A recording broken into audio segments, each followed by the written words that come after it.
Okay, एक minute जानू को होने देते हैं। लास्ट क्लास में हमने डिस्कस किया था कि जावास्क्रिप्ट हमारे पास क्लाइंट साइड लैंग्वेज भी है और सर्वर साइड लैंग्वेज भी है। क्लाइंट साइड लैंग्वेज इस तरह की जब मैं इसको एचटीएमएल के साथ मिला के ज्वाइन करके लिखती हूँ, जैसे मैं अभी यूज करूंगी, ठीक है। यहाँ पर ही मैं स्क्रिप्ट का टैग दे दूँ और इसके अंदर मैं यहाँ पे यूज कर लेती हूँ जावास्क्रिप्ट, तो जब मैं इसको ओपन करूंगी ये काम करेगी। और अगर मैंने इसको एक्सटर्नल लाइक हाली इंडेक्स डॉट जेएस को ओपन करना है तो वो फाइल इस तरीके से ओपन हमारे पास नहीं हो सकती, ठीक है। सर्वर रिक्वायर है उसके लिए। अब जावास्क्रिप्ट के लिए अगर मुझे एक्सटर्नल फाइल बनानी है तो मैं क्या काम करूंगी, मैं सबसे पहले यहाँ पे दे दूंगी एक तो ये कि मैं डायरेक्ट स्क्रिप्ट का टैग लिख सकती हूँ, और ये आप जो है ना वो एंड ऑफ एचटीएमएल कोड लिखती है, मतलब यहाँ पे सबसे पहले एचटीएमएल का कोड आता है, जो भी आपने देना है, हेडिंग देनी है, पैराग्राफ देना है, ये आएगा एंड देन आपके पास स्क्रिप्ट का टैग जो है वो आपको शो हो जाएगा। अब अगर मैं इसको ओपन करके दिखाऊं आपको, तो ये भी आपको हेडिंग शो हो रही है। अब मैंने आपको बताया था कि यहाँ पे आके हम जो है वो कोड लिख सकते हैं, या हम एक्सटर्नल फाइल बना लें जावास्क्रिप्ट की। उसके लिए हम क्या काम करेंगे, हम स्क्रिप्ट के अंदर सोर्स का एट्रीब्यूट देंगे, ठीक है। और यहाँ पे आके ./index.js मैंने इसको लिंक करा लिया फाइल को, एक्सटर्नल को। अब मैं जावास्क्रिप्ट पे आ जाती हूँ। एक तो मैंने आपको चीज बताई थी कि हम इस एलिमेंट को टैग के साथ भी गेट कर सकते हैं, लाइक मैं क्या दूंगी, document dot gate element by tag name, ठीक है। तो टैग के नेम के थ्रू मैं गेट कर सकती हूँ, आईडी क्लास के थ्रू गेट कर सकती हूँ, ठीक है। आईडी क्लास में क्या होता है, आईडी आपकी यूनिक आइडेंटिफायर होती है, ठीक है। अगर आपने आईडी दे दिया है तो आपको वहां पे इंडेक्स नंबर मेंशन नहीं करना पड़ता, लेकिन क्लास के केसेस में आप इंडेक्स नंबर मेंशन करोगे। प्रॉब्ली शायद आप लोगों ने लास्ट लेक्चर लिया होगा, सबने लिया था। समझ आई थी जी, शरारा आपने भी लेना है लास्ट वाला लेक्चर, ठीक है। अभी आज की क्लास में हम लोग देखेंगे कि हमारे पास जो है, हमने वेरिएबल की बात की थी कि वो कंटेनर होता है, ठीक है। अगर मुझे दो नंबर्स को सिंपल सम करना है तो मैं कैसे करूंगी, अगर मैं आती हूँ यहाँ पे वेरिएबल ले लेती हूँ ए में आके मैं ले लेती हूँ 10, ठीक है। तो बी में आती हूँ मैं, बी में ले लेती हूँ 20, लॉग करा लेती हूँ, लॉग में मैं लिख देती हूँ, एक मिनट,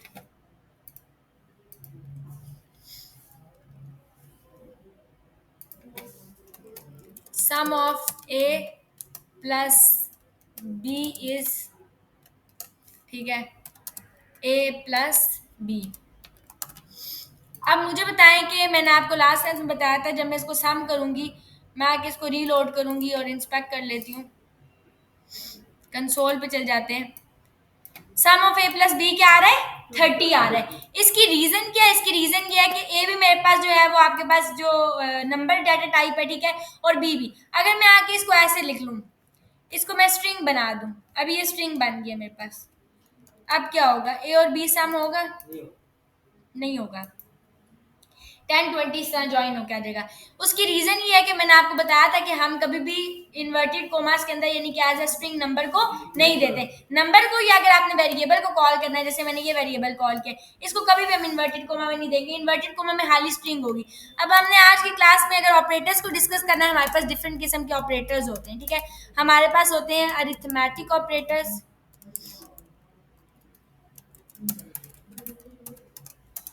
ठीक है। हमारे पास होते हैं असाइनमेंट ऑपरेटर्स, ठीक है।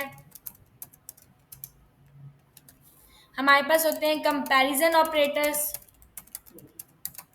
And then we have logical operators. अब ऑपरेटर्स जो है उनमें अरिथमेटिक ऑपरेटर्स क्या होता है, अरिथमेटिक ऑपरेटर्स आपका सिंपल अरिथमेटिक ऑपरेशंस को परफॉर्म करता है।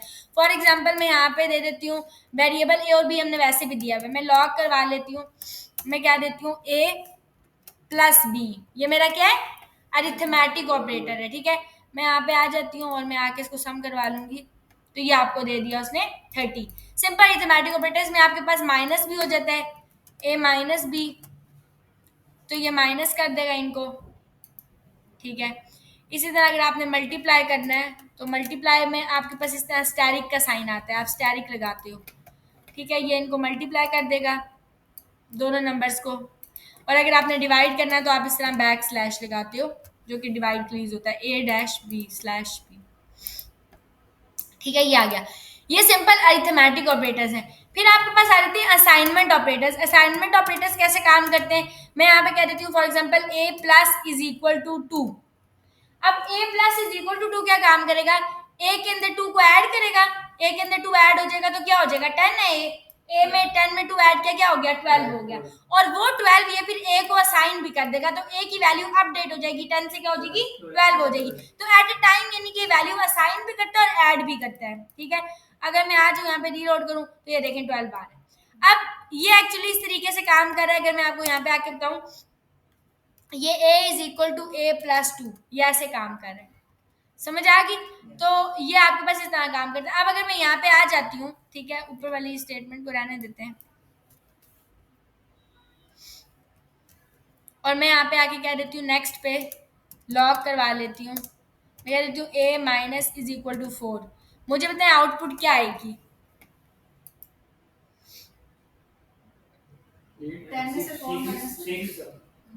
6 आएगा। कैसे 10 में से 4 माइनस हो जाएगा, ठीक है, और वो एक साइन जाएगा, क्या वैल्यू आएगी 6। लेकिन यहाँ पे 6 नहीं आएगी, क्या आ गई है 8। क्यों? टू भी तो था प्लस 2 भी था। हाँ गुड एक्सीलेंट। वो इसलिए क्योंकि ना यहाँ पे मैंने असाइनमेंट ऑपरेटर लगाया है, जब मैंने असाइनमेंट ऑपरेटर लगाया a plus is equal to 2 तो a की वैल्यू अपडेट हो गई थी, a की वैल्यू 10 नहीं रही, अब a की वैल्यू क्या है 12 है, तो 12 में से वो एक्चुअली 4 को माइनस करेगा। अब अगर मैं आके कह देती हूँ यहाँ पे कि a multiply is equal to 5, अब क्या आएगा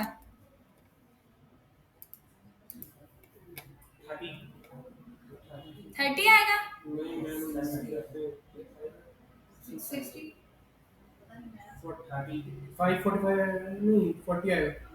हाँ 40 आएगा।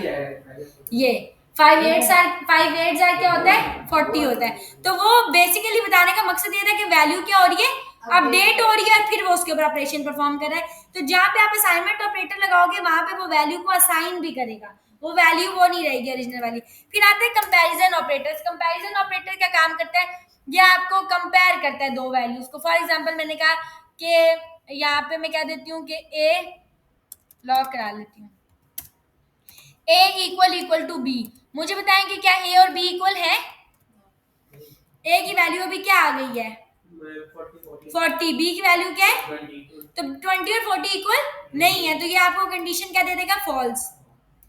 ये ठीक हो गया, उसने कहा a b के इक्वल नहीं है, कंपेयर कर रहा है वैल्यूज को। मैं कह देती हूँ a is equal to b की जगह मैं कह देती हूँ a is not equal to b, a b के इक्वल नहीं है तो दैट इज ट्रू। क्या आ गया ट्रू आ गया, ठीक है। सिमिलरली मैं यहाँ पे कह देती हूँ कि नॉट ए, नॉट मैंने बाहर लगा दिया, not A is not equal to B. अब मुझे बताएं A is not equal to B, A B के नहीं इक्वल है, A is not equal to B ना, ये कंडीशन क्या है ट्रू है ना। तो मैंने जब लगाया नॉट ट्रू तो नॉट ट्रू क्या देगा फॉल्स देगा। कैसे समझ आई है नहीं आई मैं बताती हूँ। देखें यहाँ पे मैंने ना जिस चीज के पीछे आप नॉट लगा देते हो ना, जैसे मैं यहाँ पे कह देती हूँ कि फॉर एग्जांपल मैंने कहा नॉट ट्रू, तो नॉट ट्रू का मतलब ये होगा कि ये कर देगा फॉल्स, और नॉट फॉल्स का मतलब क्या हो जाएगा ट्रू। तो मैंने यहाँ पे नॉट ही लगाया, अंदर ट्रू की जगह वो स्टेटमेंट देगी थी ट्रू वाली, सिंपल। तो आप स्टेटमेंट भी दे सकते हो, ठीक है, कि भाई ये बी के इक्वल नहीं है। फिर आते हैं लॉजिकल ऑपरेटर्स। लॉजिकल ऑपरेटर्स आपके पास क्या होते हैं एंड और नॉट, ठीक है।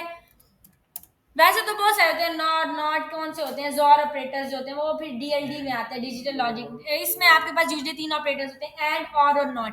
एंड का मतलब ये होता है और, मैं कहती हूँ कि ये पेंसिल बी और ये पेंसिल बी दोनों, तो वो एंड है, ठीक है।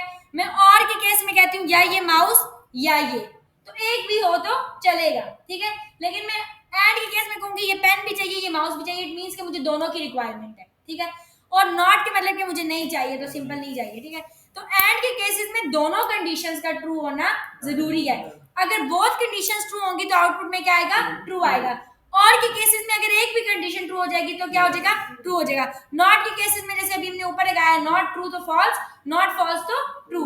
अब यहाँ पे मैं कहती हूँ एंड के केसेस में कि ये अभी पे नहीं हम गए, एंड के केसेस में हम कह देते हैं कि फॉर एग्जांपल मैंने कहा कि लॉग करवा लेते हैं a इज इक्वल टू 10, बीच में मैं एंड लगाती हूँ। एंड के लिए हम ये चीज लगाते हैं ये साइन लगता है एंड के लिए, एम्परसैंड, ठीक है। एंड के लग गया बीच में ऑपरेटर, मैंने कहा B is equal to, sorry, 3। अब मुझे बताएं कि मैंने लॉग में लगाया, अच्छा मैं इसको ही लागी लग उसमें बंद कर देती हूँ ब्रैकेट्स में, ठीक है। अब ये मैंने कुछ इस तरह से लगा दिया है, ठीक है, एक एक्स्ट्रा ब्रैकेट लगा के। अच्छा, मैंने कहा ए इज, अच्छा ये थोड़ा सा मैं बड़ा कर लेती हूँ ताकि आपको स्क्रीन शो भी हो कि क्या हो रहा है। अब आ रहा है, good. A is equal to 10, मुझे बताएं कि क्या ए 10 के इक्वल है, हम ऊपर आ जाए तो है, ठीक है, लेकिन यहाँ पे वैल्यू क्या हो गई थी, अपडेट हो गई थी, ठीक है। ए की वैल्यू मेरे पास मोस्ट प्रॉब्ली 40 आ गई थी, तो ए 40 के इक्वल है, तो वो ए इक्वल टू 10, ये कंडीशन क्या हो गई, फॉल्स, ठीक है।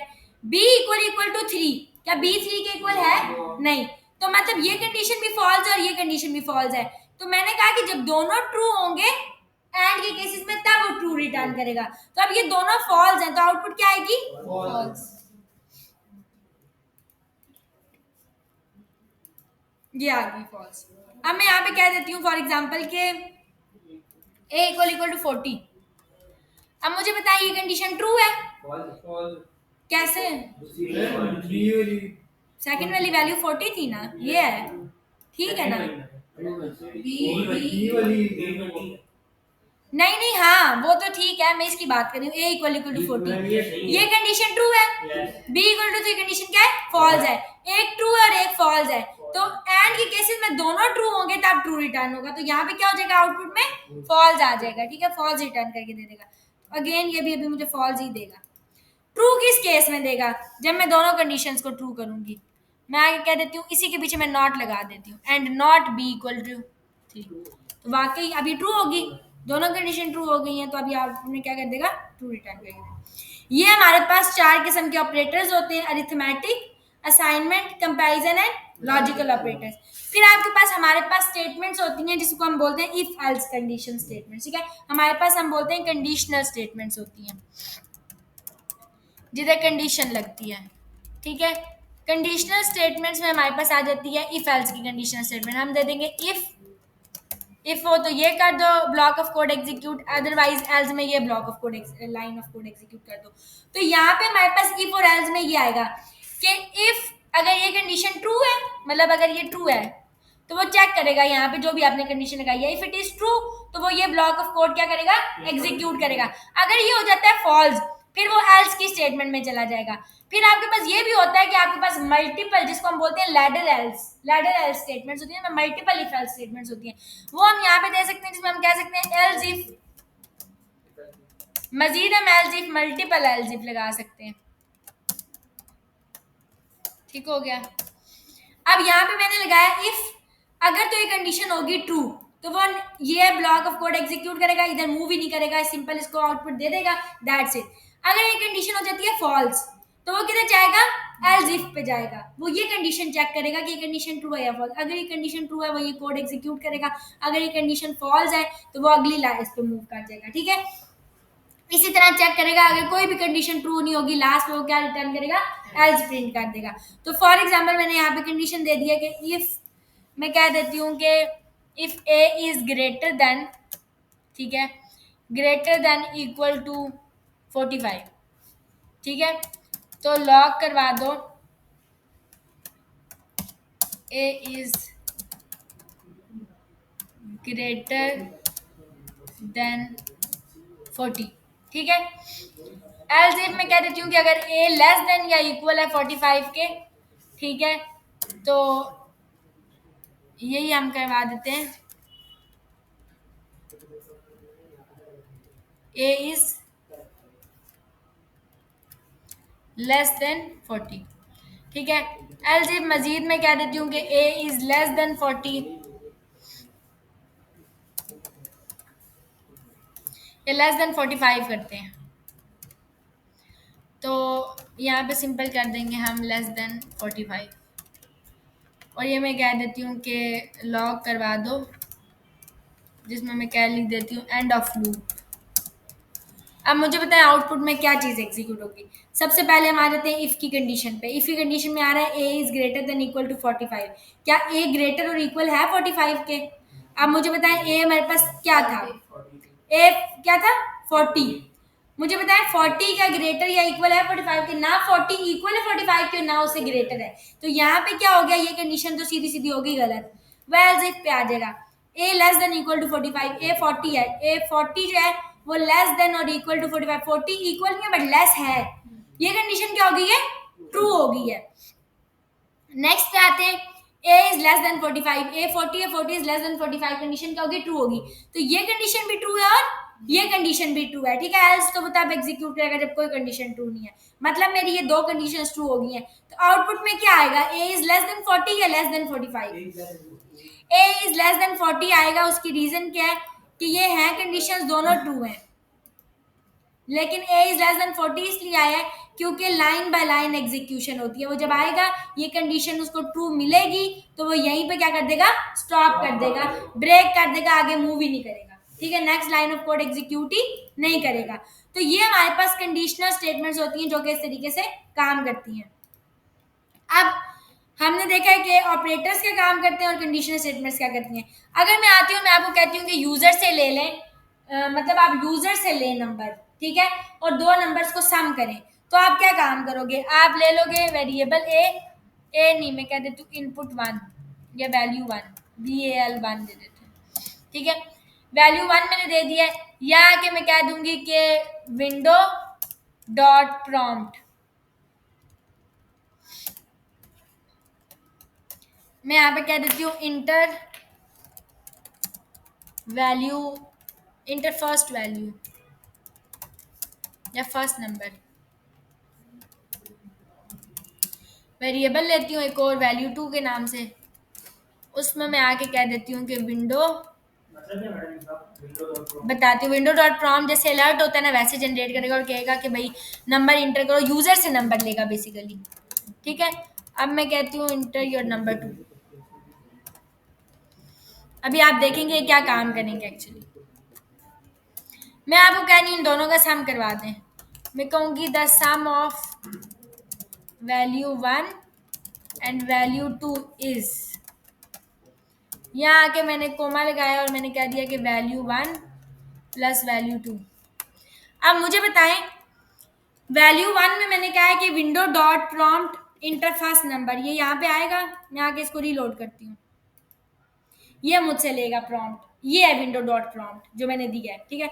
और उसमें ये मैसेज जो मैंने अंदर दिया हुआ इंटर फर्स्ट नंबर, मैं यहाँ पे आ जाऊँ, ये जो इंटर फर्स्ट नंबर आपको लिखा नजर आ रहा है, फर्स्ट नंबर 1 ये आ रहा है, और ये प्रॉम्प्ट आपको जनरेट करके दे रहा है। मैं यहाँ पे वैल्यू दूंगी, मैंने पहला नंबर दे दिया 20, ठीक है, ओके। अभी क्या नंबर 2 इंटर करो, सेकंड नंबर में दे दिया 40, 20 प्लस 40 इज 60, ये 60 नहीं दे रहा, ये दे रहा है the sum of value 1 and value 2 is 2040। इसकी रीजन क्या है कि ये डिफॉल्ट बिहेवियर एक्ट करता है। डिफॉल्ट में ये होता है, ये स्ट्रिंग में वैल्यू लेता है, ये किस में लेगा, स्ट्रिंग में लेगा। इसको मुझे कन्वर्ट करवाना पड़ेगा टू इंटीजर, तो मैं इसके ब्रैकेट लगाऊंगी बाय, और यहाँ के लिख दूंगी पार्स इन, पार्सिंग करूंगी, नंबर को स्ट्रिंग से किस में कन्वर्ट करूंगी, इंटीजर के अंदर। अब ये जो भी मैं इसके अंदर वैल्यू दूंगी, जो भी नंबर दूंगी मतलब उसमें वो कन्वर्ट करेगा, पार्स करेगा उसको इंटीजर में, तो ये वैल्यू कन्वर्ट करवाएगा इनटू इंटीजर। मैं यहाँ पे आऊंगी, मैं रीलोड करूंगी, फर्स्ट नंबर आ गया, फर्स्ट नंबर मैंने दे दिया अब 20, सेकंड नंबर मैंने दे दिया 40, 20 प्लस 40 60, अब क्या आ गया 60, क्योंकि उसने कन्वर्ट कर दिया स्ट्रिंग को किसमें, इंटीजर में।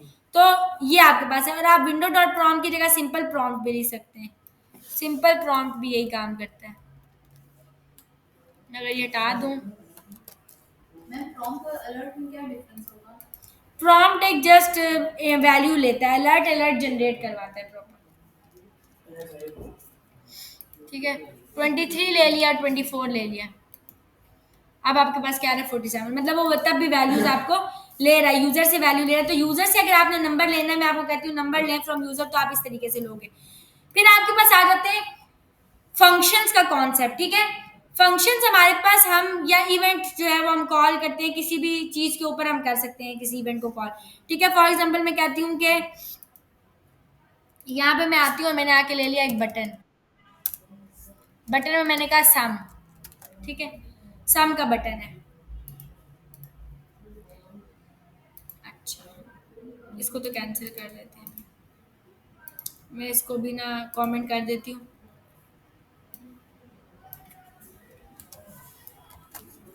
कमेंट जस्ट रीड होता है, एग्जीक्यूट नहीं आप लोग।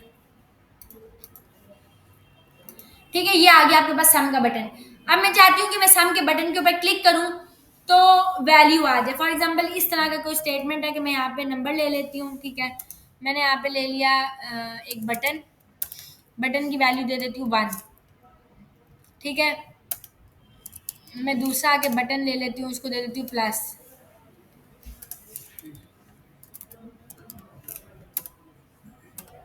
थ्री ले लेती हूँ,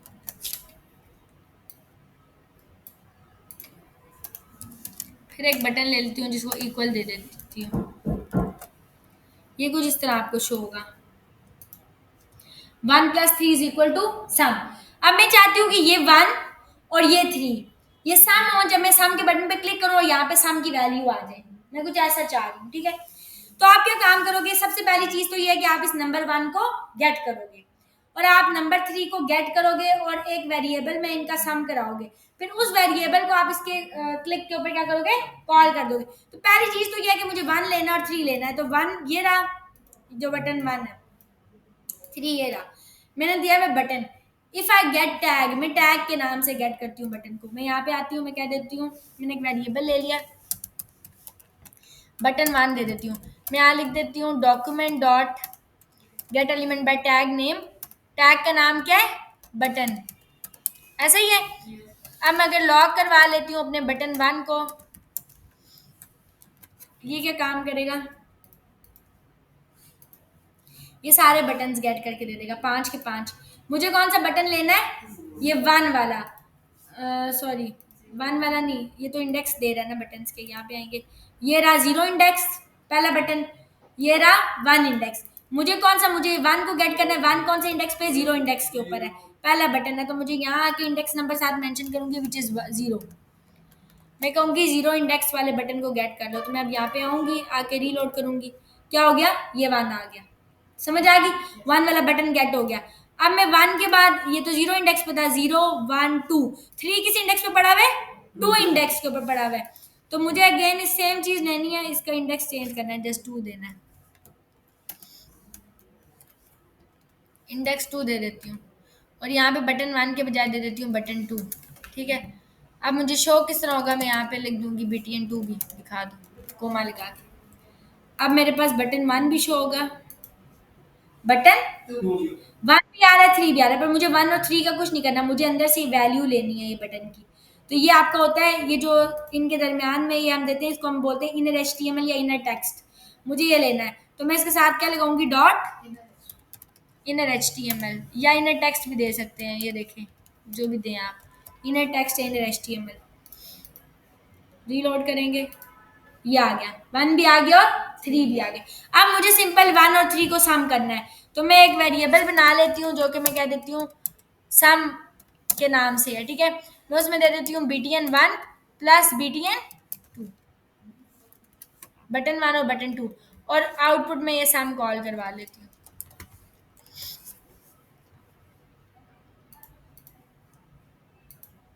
ये आ गया। अब ये क्या दे रहा है, 1 3 दे रहा है, इनको ऐड नहीं किया उसने, उसकी रीजन क्या है, ये इनर HTML है। अगेन इनर HTML तो टेक्स्ट हो सकता है बटन के अंदर, तो वो वैल्यू में कन्वर्ट करना है, किसमें, इंटीजर में। तो मुझे अगर इसको इंटीजर में कन्वर्ट करना है, मैं बाई ये लगाऊंगी, मैं यहाँ पे लिख दूंगी parse int, sorry parse int, ठीक है। सिमिलरली इसको भी मैं इंटीजर में कन्वर्ट करूंगी,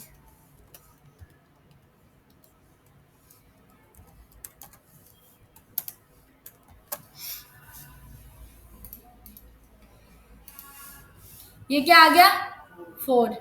अब इनका सम मतलब आ गया मेरे पास ये। अब जस्ट मुझे ये करना है, मैं जब बटन के ऊपर क्लिक करूं तो ये सम मुझे शो हो जाए। तो बटन के ऊपर क्लिक करने के ऊपर अगर आपने शो करना है, तो हमारे पास, हम इनको बोलते हैं इवेंट्स।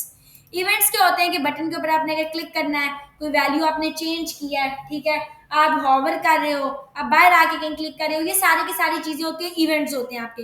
इवेंट कैसे हम कॉल करते हैं? हम डायरेक्ट इस सम के ऊपर भी इवेंट लगा सकते हैं, फंक्शन लगा सकते हैं, ठीक है, या इवेंट लगा सकते हैं, और हम इस तरह से भी कॉल कर सकते हैं। मैं यहाँ पे आऊँ, मैं इस सम के ऊपर आके कहूँ कि इसको जब मैं क्लिक करूंगी, ऑन क्लिक के ऊपर क्या चीज करो, ऑन क्लिक के ऊपर मेरा अब मुझे यहाँ पे क्या बनाना है, फंक्शन बनाना है एक्चुअली। उस फंक्शन को मुझे कॉल करना है कि मैं जब इसको क्लिक करूं तो क्लिक करने के ऊपर क्या हो, बटन के ऑन क्लिक पे। तो फंक्शन कैसे हम बनाते हैं, फंक्शन हम ऐसे बनाते हैं, मैं लेती हूँ फंक्शन का कीवर्ड, यहाँ पे आता है फंक्शन का नाम। फंक्शन का नाम आप कुछ भी दे सकते हो, लेट्स से मैंने फंक्शन का नाम रख दिया सम के नाम से। आप राउंड ब्रैकेट लगाते हो, फिर यहाँ पे आगे करली ब्रैकेट, ये है फंक्शन का सिंटेक्स। फंक्शन आप इस तरह बनाते हो। अब इस सम के अंदर आप क्या काम करोगे, ये आपके पास सारा डाटा जो आपने दिया है उठा के इस सम के अंदर कॉल कर दो। समझ आ गई? ये सारा का सारा डाटा मैंने इस फंक्शन के अंदर रख दिया। तो अब जब आप फंक्शन के अंदर कोई चीज रखते हो तो ये अभी अप्लाई नहीं होगा इस तरह। मैं आती हूँ यहाँ पे, फोर श्योर आपको नजर नहीं आएगा, आप देखेंगे मेरी लोड करूंगी, नहीं नजर आ रहा फोर क्यों नजर नहीं आ रहा, क्योंकि मेरा फंक्शन मैंने डिक्लेयर किया है, इसको हम बोलते हैं फंक्शन डिक्लेरेशन, लेकिन फंक्शन को कॉल नहीं किया। ठीक है, फंक्शन को डिक्लेयर किया लेकिन फंक्शन को कॉल नहीं किया। फंक्शन को कॉल हम किस तरह करते हैं, हम किसी इवेंट पे करते हैं। जैसे मैं यहाँ पर आई और मैंने कहा मैं जैसे इसके ऊपर क्लिक करूं तो मेरा क्या हो जाए, सम कॉल, लाइक दिस। अब मैंने सम को यहाँ पे कॉल किया है, मैं रीलोड करूंगी, अब मैं सम पे जैसे क्लिक करूंगी ये 4 आ रहा है, नजर आया? अब मैं जितनी दफा सम पे क्लिक करती जा रही हूँ 4 मेरे पास, ये देखिए 5 टाइम 6 टाइम 10 टाइम आता जा रहा है। मतलब कि मैंने इस इवेंट के ऊपर, ऑन क्लिक के इवेंट के ऊपर इस फंक्शन को क्या किया है, कॉल किया है। ठीक है, यहाँ पे मैंने जस्ट फंक्शन क्या किया था, डिक्लेयर किया था। वो सारा डाटा मैंने जो बनाया था, ये सारा काम जो मैंने किया था, सिंपल उसको एक फंक्शन में डाल दिया। ठीक है, उस फंक्शन को एक नाम दे दिया सम का। तो मेरा एक फंक्शन यहाँ पे बना हुआ है और यहाँ पे इस क्लिक के ऊपर मैं उस फंक्शन को कॉल कर रही हूँ। तो जैसे ही मैं क्लिक करूंगी फंक्शन कॉल हो जाएगा। अब मुझे करना क्या है कि जब मैं इसके ऊपर क्लिक करूंगी तो मुझे एक्चुअली बटन की वैल्यू को चेंज करना है, सम को चेंज करना है। तो मतलब मैं इस सम को सबसे पहले क्या करूंगी, इस सम को गेट करूंगी, इस बटन को गेट करूंगी। ठीक है, तो ये है 0 1 2 3 4 इंडेक्स के ऊपर है। तो मैं आऊंगी और मैं आके कह दूंगी कि सम तो हो ही रहा है। अब मैं यहाँ पे आती हूँ, मैं कह देती हूँ कि वेरिएबल सम btn, सम का बटन जो है, मैं आऊंगी और मैं पूरी चीज़ ये लूंगी।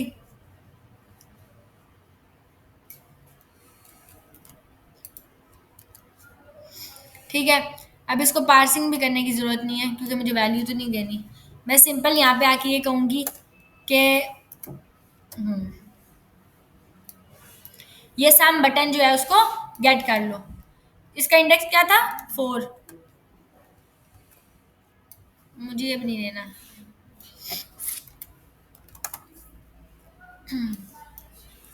ठीक है, मैं आई और मैंने आके सम btn, सॉरी नीचे कॉल ही नहीं किया मैंने सम btn। मैं यहाँ पे आती हूँ, देती हूँ सम btn मुझे दिखाओ। अब जब मैं बटन पे क्लिक करूंगी तो मुझे सम का बटन नजर आएगा। मैं जैसे ही बटन पे क्लिक किया ये सम का बटन आ गया। मैं फिर क्लिक किया ये सम का बटन अब मुझे नजर आ रहा है, मैंने कंसोल पे ये शो करवाया हुआ बटन। तो मैं यहाँ पे सिंपल ये कह देती हूँ कि जो सम का बटन है,